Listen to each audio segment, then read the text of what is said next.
So this is one of those videos where I think we need to take a seat with Boba. I'll let you guys, get ready and all that. Okay. Sat down. Right. Let's talk about something we haven't spoken about in a little while now. Batwoman.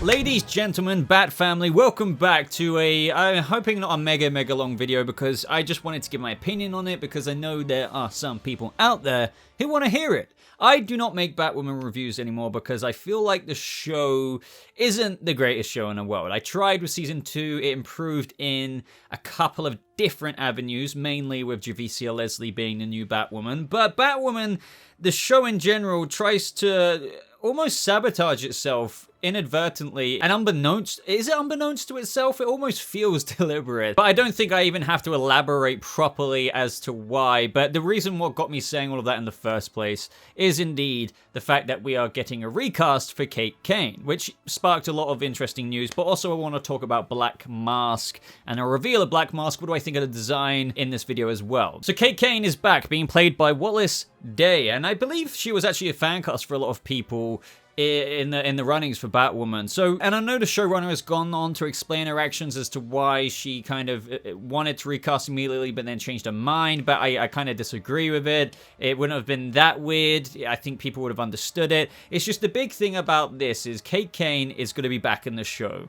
And arguably the show in season 2 already, all while I think most people are enjoying this Batwoman, even if some people wanted Batwoman to be Kane still, a bit more than Ruby Rose's blunt-esque bland acting. That's just true. Javicia Leslie is better. That's one thing I would say improved the show for me, but other than that, there wasn't... Yeah, the writing season 2 was really the thing that just made me completely zone out of the show, despite how much I kept trying to watch it. But now we have the announcement that she will have her own storyline recurring throughout the rest of the season. So this season already has been made up of the fact in the fallout of Kane's death, Ryan Wilder took the mantle. You've had Alice, an absolute talent on the show. The only thing other than just intrigue for what could come that kept me watching with Rachel Scarston, I always sing her praises, but she has also borrowed so much. Not in a bad way to the character or to the actress, but honestly, like, she's taken so much from what I guess should be Ryan Wilder's screen time. They've basically heavily utilize what they know is popular, and I guess I can't blame them in one way, but it shows lack of conviction in a new storyline. But what I'm trying to ultimately boil that down to is Ryan has felt like an afterthought to so many fans this season since they've relied heavily on Alice. There's a lot of screen time going to Alice, and now on top of this, a lot of fans, and understandably so, are pretty pissed off with this news, because now we're going to have not only Alice storyline, a bit of Ryan, it's almost like a quarter Ryan, another almost 2 quarters Alice, and now we're going to have a quarter being recurring storyline with Kate, the actual Batwoman. So do you see what I mean? It's just like, Jesus, why didn't you just recast Kate in the first place, like people were screaming at the show to do? I mean, sure, we could probably predict where this might go, like Ryan Wilder, oh, is she going to be the new Batwoman? Like, she will be the new Batwoman. They're probably not going to walk back on that. The showrunner's already gone on to say that she's got an altered personality, this Kane. She's suffered extensive burns, as we saw in that scene, and I guess for some reason or another, she can't keep up the mantle, even though you could technically, I guess, just call yourself something else and both protect the city, but we know that's not going to happen. But regardless, I think it's just one big bumbling ball of a mess. Even if you're the biggest fan, and trust me, I've been there with shows before, I like to think I've grown in terms of just seeing things, being more knowledgeable. You know what I'm trying to say. And when you look at this show in that scope, it is quite the clusterfuck of a mess. I mean, even now, I think they're trying to backpedal Alice in terms of her actions, and her technically not being accountable for them as a result of a hypnotism kind of mind control. It's like, wait, what? What? The showrunner Caroline Dries goes on to say, like, she calls Kate's journey complicated, mysterious, and tough, and notes that what she's gone through has altered her personality, as I said, as well as her appearance. The character was always incredibly complicated. Was she? But now there are additional multiple layers to her. Are there? I suppose, which made the search for the right actor to step into the role complex as well. Long story short, I could go into the facets of why this is frustrating for many fans, but I think they have voiced their opinions. I think, yes, despite Javicia being an improvement on Ruby Rose, they should have still recast Kate Kane if you're only going to bring her back in, especially when you basically neglect Ryan Wilder in season 2 in favor of the more popular characters, which kind of makes sense in one way, but like you're also not fleshing out your main Batwoman, and then lo and behold, you actually bring in the original Batwoman to take the spotlight a little bit more. Do you see what I mean? Even though it's recurring, you're not going to see it all the time. You can see why this is a bit like, what is going on over there? Do you know what I mean? Who knows? Maybe they've brought Kate Kane back to kill her off by the end of the season, where she was never going to be Batwoman anyway because of her injuries or something, but she did something that saved the new Batwoman, and in her dying breath, she just says to, as Ryan Wilder's holding her, you can do this. You are the next Batwoman. Something really cliche like that. Maybe they're doing that, but then I don't know. Look, I'm not really saying anything. This season is arguably, it was meant to be a soft reboot, but it's moments like this where despite seeing the issues with Titans and its writing, and yes, I'm doing a comparison, I can't fathom as to how certain individuals call Batwoman a better show than DC Universe's, now HBO Max's Titans. It's just beyond me. But hey, ignore that. Like, I don't really know what I was going to get to the bottom of the barrel of anyway. I don't really care enough to explain thoroughly as to why this is messy, why this is annoying for fans, why this takes away from the main character, how they've already been doing that, how this just,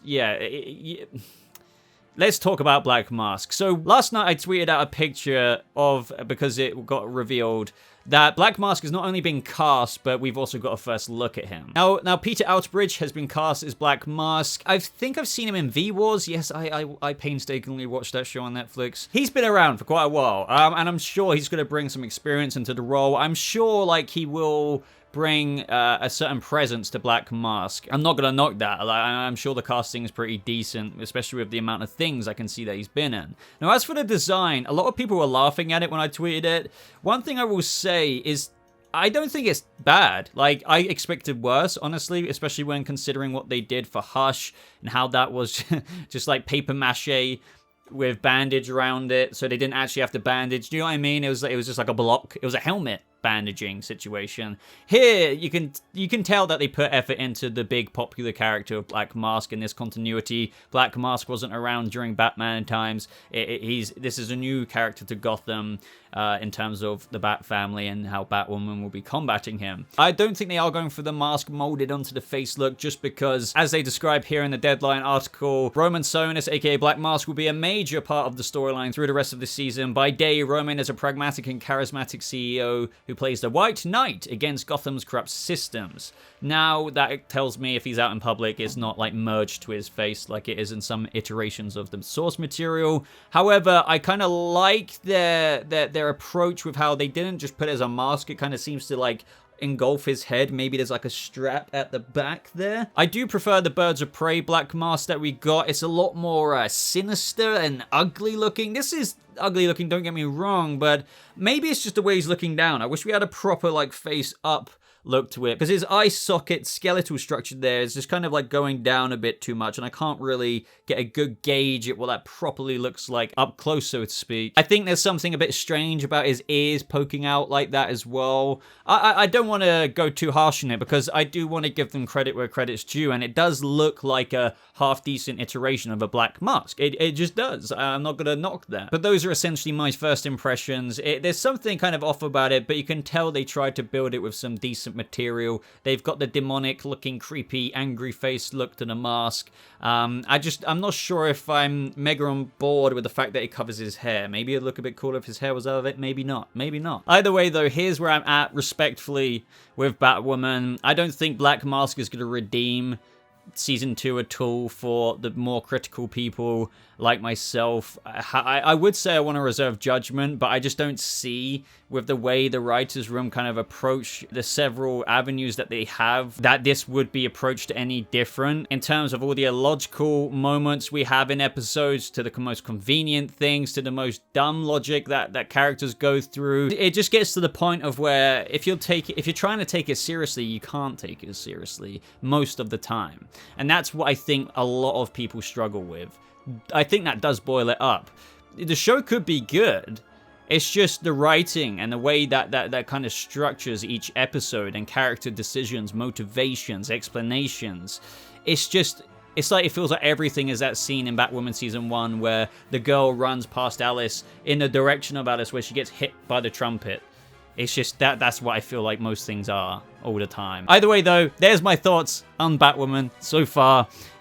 Black Mask looks half decent. I might tune in to see what that's like, but as I said, I don't think it's going to make up for all the other failings of the show. Not failure overall, but like individual aspects that all accumulate up to one big deflating feeling. We'd love to know where you're at with Batwoman. What did you think of the latest episode? Where we're at with what they were trying to do with Alice? What do you think of the look for Black Mask? And other than that, like this video if you did enjoy it. Maybe subscribe if you're brand new here for updated thoughts on most other things other than Batwoman. But yeah, cheers for checking us out, guys. Hope you all have a lovely rest of your day. And I'll see you people of the Bat family in the next video. Goodbye.